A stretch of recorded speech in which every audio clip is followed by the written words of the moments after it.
पाकिस्तान तहरीक इंसाफ के chief organiser Saifullah Niazi और अबरार अल हक ने भी पार्टी से अलहदगी इख्तियार कर ली।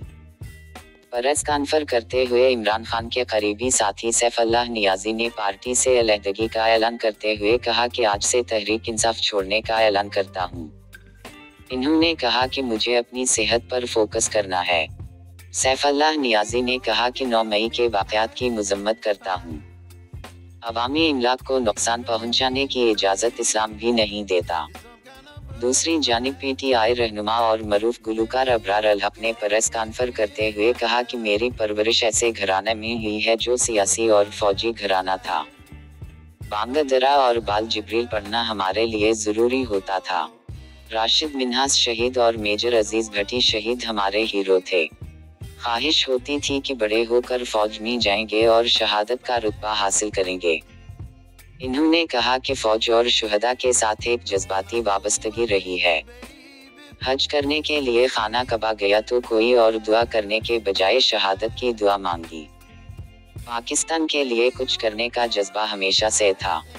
सियासत में आने का मकसद ये था कि बड़ा सोशल काम करूंगा जिसका फायदा अवाम को होगा। सियासत में सोशल काम करने का ख्वाब पूरा होता हुआ नजर नहीं आ रहा। मजीद वक्त क्यों ज़ाया करो जो अवाम की खिदमत करने में मुआविन साबित ना हो सके। अबरार अल हक का कहना था कि 9 मई के वाक़या की हर एक ने मज़म्मत की है।